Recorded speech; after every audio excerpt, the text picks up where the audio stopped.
दिन मैंने कहा था आप सेंटा उसको बुलाओ, हाँ आप खूब बुलाओ और उसकी झोली में से कुछ आपको मिलता हो अपनी झोली भर लो आप। मैं तो नहीं बुलाऊंगा। It might sound partial but yes I am. मुझे अपने धर्म के प्रति आदर भी है और मेरा धर्म परिपूर्ण है, मुझे इसकी निष्ठा और विश्वास भी है। मुझे किसी अन्य द्वार पर जाने की आवश्यकता नहीं है। आपको जाना हो आप जाइए, पर विचार मत छोड़िए। गीता में भगवान कहते हैं अपने धर्म में भिक्षुक होकर मर जाना अच्छा है कि किसी और के धर्म में आप सम्राट होकर मरे।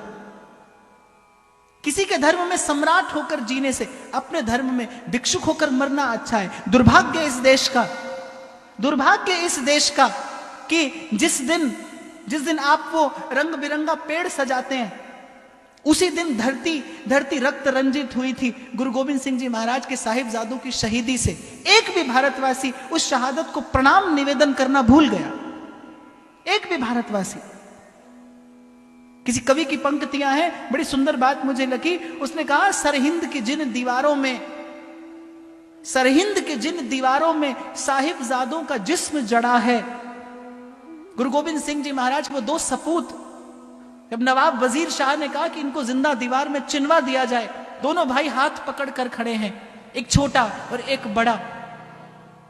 वो घटना में याद करता हूं तो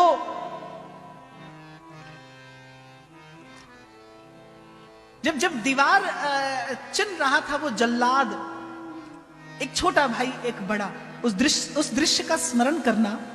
और छोटे भाई के मुख पर जब दीवार आई तो बड़े भाई की आंख से आंसू गिरा और छोटा भाई पूछता है कि बड़े होकर भी आप रोते हैं? तो बड़े भैया क्या उत्तर देते हैं कि इसलिए नहीं रोता इसलिए हूं कि तेरी शहीदी मुझसे पहले हो रही है जबकि तू मुझसे छोटा है। तेरी शहादत मुझसे पहले हो रही है क्योंकि तू मुझसे छोटा है। इस प्रकार के बलिदान पर सरहिंद की जिन दीवारों में साहिबजादों का जिस्म जड़ा है, सच पूछिए ऐसी ही बस किसी नींव पर सत्य सनातन धर्म खड़ा है। आप भूल गए। इसीलिए मैंने कहा व्यासपीठ का काम है जगाना।